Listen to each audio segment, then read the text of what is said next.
Aux États-Unis, il y a le Congrès qui est formé de la Chambre des représentants et du Sénat. Là, ces midterms, on renouvelle l'intégralité de la Chambre des représentants, c'est-à-dire 435 membres, et on renouvelle un tiers du Sénat.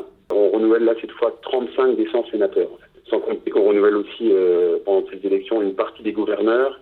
Et puis aussi au niveau local, il y a des questions plus précises, par exemple sur la légalisation du cannabis ou des choses comme ça. Voilà. C'est clairement, ces midterms, un référendum pour ou contre Donald Trump, pour ou contre sa politique. Est-ce qu'il va réussir à faire valider ces 2 ans de politique par les électeurs? Le Parti démocrate a beaucoup mobilisé pour ces élections. Il se pourrait que les démocrates gagnent la Chambre des représentants et que les républicains conservent le Sénat. Voilà, ce qui bloquerait en tout cas pour les 2 années à venir la suite du mandat de Donald Trump.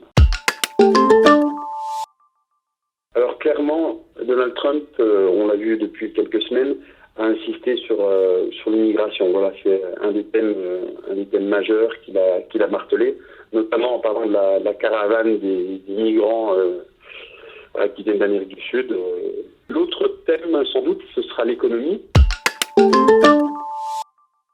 Généralement, les midterms ne mobilisent pas énormément et je crois que c'est vraiment la vraie différence. Là, les enjeux, les télés américaines le rappellent, les enjeux sont énormes.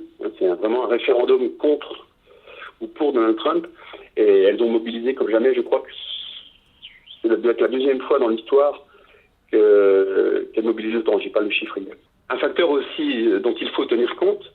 Hier, la météo américaine annonçait de très fortes tempêtes sur toute la façade est des États-Unis, et ce qui incontestablement peut avoir un impact sur le vote des midterms aujourd'hui.